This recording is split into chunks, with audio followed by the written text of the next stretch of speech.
Cru Café is celebrating 20 years of serving delicious cuisine to Charlestonians and tourists. Today, I talk one-on-one with the executive chef and owner of Cru Café, John Zucker, for this edition of Quintin's Close-Ups. And if you haven't already, subscribe to my YouTube channel and like Quintin's Close-Ups on Facebook. John Zucker, welcome to Quintin's Close-Ups. Thanks, Quintin. Thanks for having me. Oh, you're very welcome. You are the executive chef and owner of Cru Café, which I know all well. And everybody in Charleston really knows because it's home to some of the best gourmet comfort food in the Lowcountry. Who is John Zucker these days? What am I these days? Is that what you said? Yes, sir.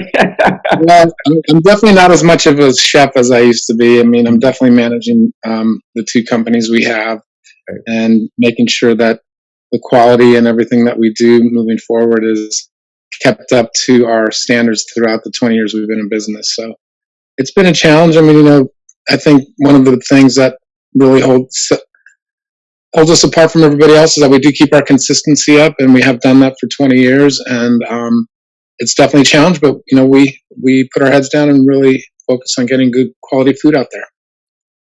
What are the challenges of putting out a quality food these days?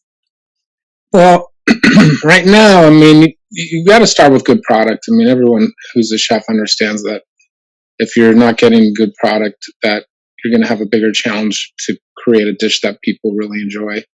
As you know, and you go to the store quite frequently, I'm sure, there's quite a bit of inflation going on, and we just want to keep our standards even though the inflation's happening, and continue to get good product and make sure that we start with the best and hopefully end with something that's, of good quality.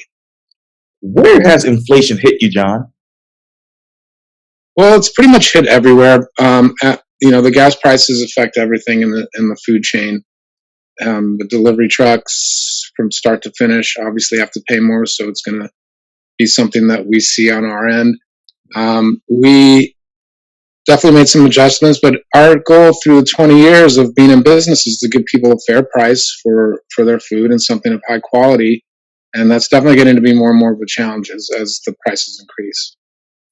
Absolutely. Absolutely. Do you foresee raising your prices just to make sure you meet demand and meet those standards? Well, if you haven't seen it, that's a good thing, but we've gradually done it. So we'll typically just gradually make changes so that it's not as big of a hit on our clientele, and we make sure that they're still feeling that they're getting something for a fair price. Absolutely. And in the 20 years that you've been down there, and I mean, I used to, I walk past it all the time when I'm going to work or leaving work, but who is your clientele these days? I mean, we still have the same locals. I have people coming in since day one still. Obviously, we're near the market, and we're right across from the carriage ride, so we do get a lot of tourists. But I was just talking to somebody the other day who has been coming in to get the same sandwich for probably 17 years. And I said, hey, what if I took this off the menu? And he said, well, you better not, because you won't see me. And he was just joking, but I mean, honestly, he's ordered the exact same thing for 17 years. And we build that, we're kind of a family restaurant where our tagline is comfort served daily. So we really built relationships with our clients. And there's people who moved out of town that came to the restaurant a lot, and we're still friends. So, and then, my mother was really close with she did the build, she helped me with the design, and she came out quite frequently from California, so she was really close to a lot of my clients too. But I can't even call them clients; they're friends. I mean, honestly, and that's what we try to do. We try to accept everyone that walks through the door as our friend. Yes, absolutely, absolutely. Okay, how has gourmet comfort food defined Cru Café? How has it defined it? Yes, sir. I like to call it upscale comfort food. I mean, we're definitely doing product that, like I said, from start to finish, it's a good product, and then hopefully at the end it ends up a good product. We feel the warmth of food is a big part of our concept, and when people come in, they're not going to leave hungry. and they're also going to have choices that they usually don't get at other restaurants from start to finish on the menu.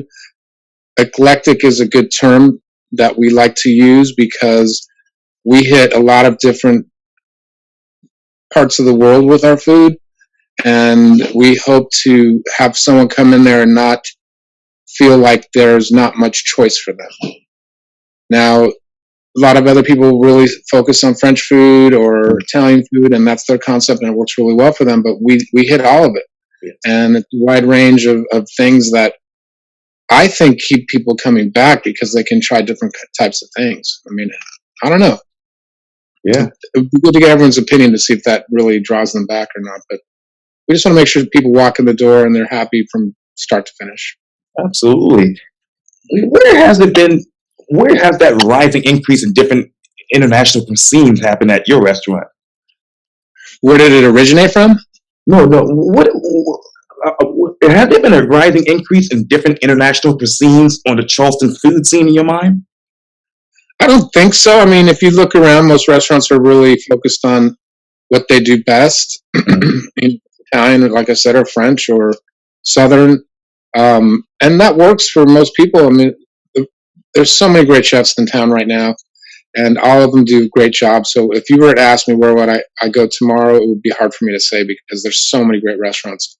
And it seems like everyone really wants to focus on what they're good at. So it is a little bit more of a challenge for us because we have such a wide range of things that we do. But when people are out there and they're starting a new restaurant, I would recommend do what you do best. I mean, stick with what you do best. Absolutely. And what particular restaurant locally here in Charleston mirrors Cru Café in the cuisine? I don't know of any. Do you?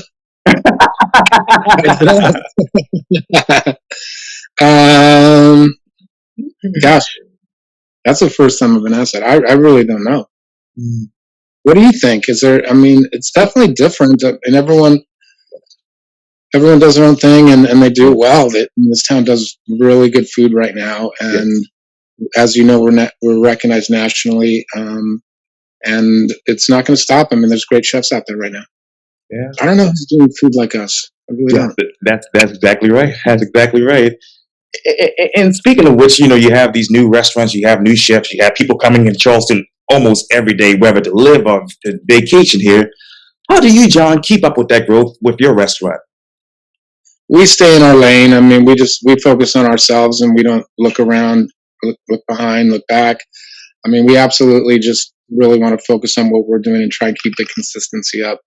We've definitely gone through some changes as far as staffing goes in the last few years because of the pandemic. So getting people in there that really understand what we're trying to do has been a big challenge. But, just staying in our lane. I mean, we got to stay in our lane and really focus on what we do and not really look around. What are you trying?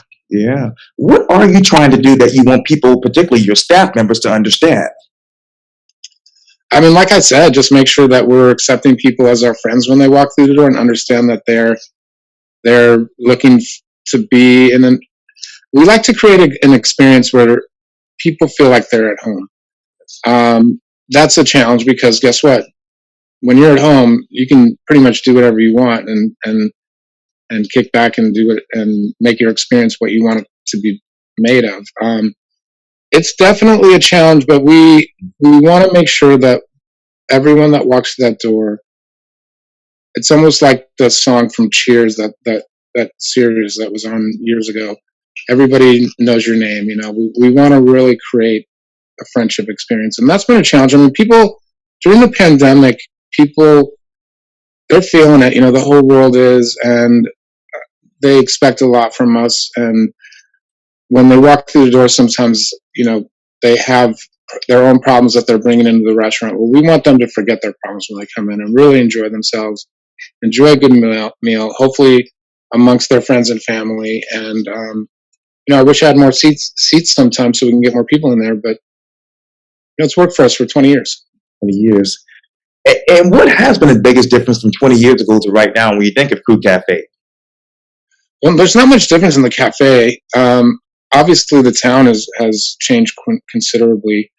There weren't many choices when we first started, and we felt like we had the opportunity to come in and educate the public on some new types of food. But honestly, I mean, the only real change is that there's just more choices in town right now, and they're good. I mean, the restaurants are really good, high quality, great service. Um, just true restaurateurs in this town that really, really respect the business and want to make sure that they're giving a good experience to their guests. So, Oh, I mean, how could you not want to be part of that? It's just awesome. absolutely. And what are those new foods that you're educating the customers and the staff on right now? Well, right now, it's everyone's more educated. When I refer to that, it was years back when I was teaching people what a poblano pepper was Yes. and habanero pepper and, things, ingredients that weren't familiar to the South. And it was a challenge, but, people go out and they experiment here and they're not afraid to try new things. And, we have very many choices that we didn't have in the past as far as different types of food to experience in Charleston. Yes, sir. And it's such a great experience. I mean, we did Korean barbecue the other night. It was something that we really never had the chance to do in this town, and we loved it. And it's just great to see that the town's expanding their knowledge, and the public is also. I mean, food, as you know, with the Food Network and everything that went on for the last 15 years, I mean, the education of the public has been massive on TV and magazines, and it's just been great to see. It's great to see the progress where people really are enjoying what they eat, and they have more of an opinion because they know more about the food. I mean, they know what they should be getting, and they really are more opinionated about it. But listen, bring it. We want to hear your opinions, and we want to learn from what we make, and we want to improve. So, it's been interesting to see the changes, but that's kind of a whole thing across the United States. It's not just in Charleston. Right. Where do you want to improve at with your cuisine at Cru Cafe? Well, I mean, that's always a challenge because we have so many things that we still have had on our menu for 20 years, and people keep asking for them. And if we take it off, I don't know what they would say. Yeah. So what we do at the cafe, we let our chefs do our specials each evening, and they have 100% control of that, other than just asking me questions and making sure that I approve of it. But that's where we're educating our staff, where we have this base menu. We run specials every day for lunch and every night, and these guys get to have fun with that. And if they come up with something cool, then, it'll go on the menu. And if we get a good response from the public, it'll most definitely go on the menu. So, we're not really elevating our food or changing it that much as far as the base menu goes, but we're just really happy that people are enjoying everything we've done for so long. I mean, it's amazing. It really is. Yes, I can't believe indeed. it. Yeah, you're right about that. And when it comes to food, John, where do you want to expand your knowledge to? Well, as I said earlier, I'm more of an owner rather than a chef right now, so I try to really push my chefs to a direction that they would be comfortable with. Right now, with catering, we're always trying to be ahead of the game and bring concepts and food to the public that we think they would enjoy. We tend to feel like in Charleston at times we're setting certain trends, and we just sit down and bang out ideas together and say, hey, what's going to work?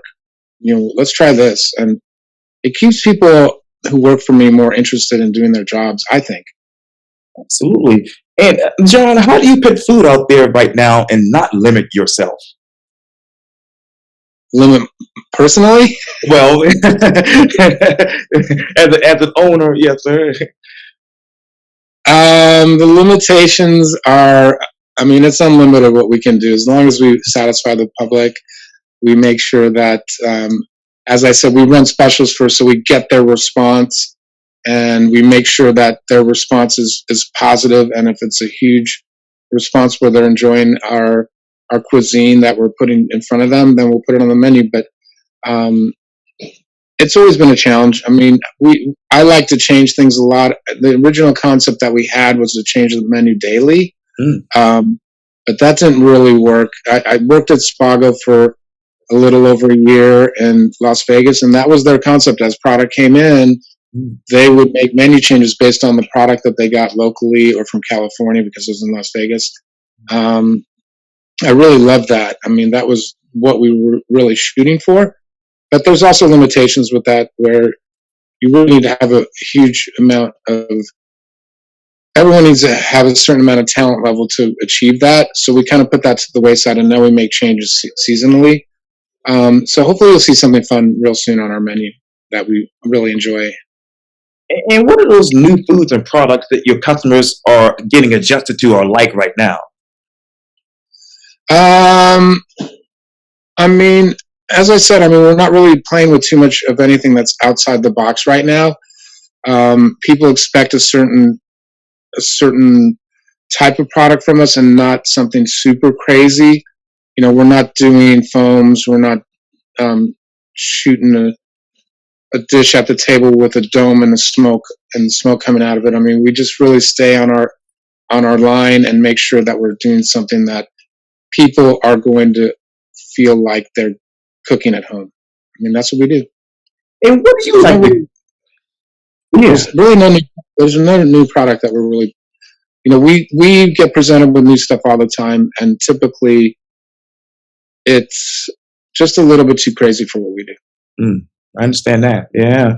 And when you are at home, John, what do you like to cook?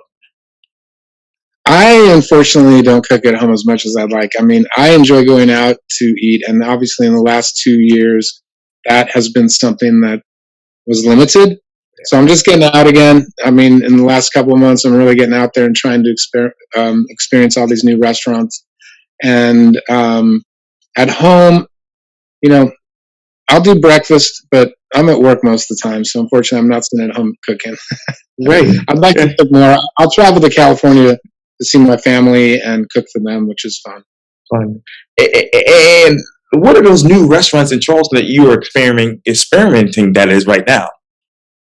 Well, I love Quefe. I go there all the time. I just went there night before last. It's one of my favorite restaurants, and for him to be able to accomplish such that amount of success. And sorry about the phone. You know worries. Amount of success with such unique flavors and unique food. I mean, it's something Charleston never had. I went to Indako the other night. That was Yes. awesome. Um, where else? I like to stay in the perimeters, not really downtown. Downtown's getting pretty crazy, and I'm not quite ready for that after the pandemic, but I'm working my way into it. Hopefully, I'll be a little bit more comfortable with that. So there's so many great restaurants, and we went to Yeah. Berkeley's the other day. That was Oh, great. yes. I had lunch at Butcher and Bee yesterday. It was fantastic. Yes. Um, Baba's and Go Cheap Cow that open up on Upper Meetings, wonderful. Yeah. Obviously, I'm naming stuff close to my catering kitchen because it's really a little bit more convenient. But there's just a lot of great choices. It's crazy. I love it. Yeah.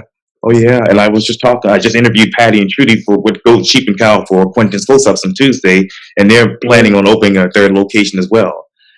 Yeah, there's a lot of people expanding. Good for them. Yes. Honestly, I love those guys. They do a great job. Yes, they do. Absolutely. Absolutely. And what are those new foods that we have now in Charleston that we didn't have before that you're seeing? Um, I mean, off the top of my head, I mean, like I said, just in the restaurants that I go to, there's just different types of food that we never had access to before. Mm. Not real specific on the types. I mean, at Quefe the other night, we were trying something, and obviously, have you been there ever? No, I've heard great things about it. Yeah, it's wonderful, but it's very spicy, Mm. which I love, and sometimes it is, and sometimes it isn't, but I love it. There was something in that dish that I didn't recognize, and it was I believe it was a type of peppercorn, and it was so unusual. The flavor that it created kind of had a tingly finish with when you ate it, and I was not familiar with it whatsoever. And I think that part of the 20 plus years that I've lived in Charleston, we haven't had that experience to go places to really try something you never had. Mm. And as a chef, to go into a restaurant and see something I've never had is kind of unusual. And to try this specific pepper that he's putting in his dish was just a great experience. I mean, I was sitting there just like tasting it and trying to see what it was all about and where it came from. And fortunately, I mean, when you go to these restaurants, most of them, their staff is very educated. So you don't have to go directly to the chef or owner to ask them, what that product is about. You can ask the servers, and they'll come up with the answer that satisfies your needs. But it's just amazing how really the dining scene in this town has grown, and is performing really well, really well. I agree. Did you get a lot of food? No, I saw some pictures of it on Instagram, but I understand that everyone had a great time there. Yeah, it was a good time. Yes, Really. and I know some of our chefs were there from Church and Union and Tempest, so that was good to see as well. Yeah, Yes, indeed. lots of chefs. Yeah, absolutely, absolutely. And I know, speaking of menu, I know from your famous 4 cheese macaroni to your tasty Thai seafood risotto, there's always something for everyone. What is that one food on your menu item that describes you? You got tough questions. I mean, that whole menu describes me. I was telling someone the other day, I mean, I'm really fortunate as a chef and somebody who likes food, that what I typically like, and I don't like everything, is what the public likes. So I just really put something together that I like myself and put it out there, and I usually get a pretty good response by it. So I'm really fortunate to have that type of taste or taste buds, I guess, where what I like to eat, the public typically does. So top to bottom, my menu is me. It really is. And what is something on that? What is something that you want to add to your new menu right now that you say, hey, I don't want to put it on there just because the customers may say no to? We're actually going through a lot of research right now to determine what our next move will be with our menu changes. Um, I think a lot of the stuff that I put on my menu, I've experienced somewhere else and put my twist on it and just change it, pretty much start to finish. But as an example, we have a Chinese chicken salad on the menu that's been on there for 20 years. That was a dish that I came up with because when I was a kid, my parents used to take me to a Chinese restaurant, and I remember that, and I always got the Chinese chicken salad. And I remember that salad, and then when I went to Spago, they had one, and I kind of pushed those two together and came up with that version that we have. So, I use my dining experience as my springboard to what we ultimately do. It's you got to have an open mind and make sure that when you're tasting food, that you look at it from every direction and how you can improve it or how you can do it differently. I mean, that's what I enjoy the most. Yeah. And speaking of dining experience, John, what is the state of customer service? What do you do at church, and what's your job over there at church? Oh, Are you no. Well, I've done all of that before and hosting as well, but I'm out, helping with marketing there. Yes, sir. Okay, cool. So you're not on the firing line where. Oh no, used to when I used to work at all these other restaurants, Bubba Gumps, Buccaneer, T-Bones, Eli Table. Customers are they want a lot right now, and we'll give it to them. I mean, whatever they want is what we do. If you come into my restaurant and you want something different on the menu, if we can do it, we will do it. I mean, everything's made to order, everything's fresh. We don't say no when people say, hey, can you leave this out? But the client out there is definitely tough, or the climate is definitely tough, but we'll all get through together. And they just need to understand when they come into my restaurant, it's going to be comfortable for them to be there. And we fully understand what everyone's been through the last 2 years. It's been a challenge for everybody, not just the restaurant business, not just in the United States, not just in South Carolina. So we all need to love each other, man, and have some fun. Absolutely. And how does gourmet food comfort you? How does it comfort me? Yes, sir. Are you saying that because of the comfort food served daily? Yes, sir. Yes, sir. I mean, we call it gourmet food only because we're using good ingredients. I mean, that's such a wide term. I like my belly warm when I'm done. I want to make sure that I'm full, and and enjoying each bite. I mean, one of the things we try to do at the restaurant, if you're having a pasta dish or the Chinese chicken salad, every bite that you have of that salad, hopefully you're getting every ingredient from that salad on that fork. So we just, I don't know, I just want to make sure people are leaving that place warm and fuzzy, and making sure they go home and say, wow, that was fun. Yeah, exactly right, exactly right. And where do you see Cru Café in the next 5 to 10 years? That's the question I ask people I hire. Where do you see yourself in 5 to 10 years? Hopefully we're at where we're at. I mean, this market is very competitive, and who knows which direction it'll go. So we'll continue to try and keep our customers happy, keep my employees happy. I've got great employees that have been with me for a really long time, and that's truly the base of our success. I mean, to make sure that you have these people that care what they're doing and really enjoy themselves and want to express their enjoyment through their food. Absolutely, I agree completely. Hopefully we'll all be doing very well. I mean, there's a lot of turmoil in the world right now. So Absolutely.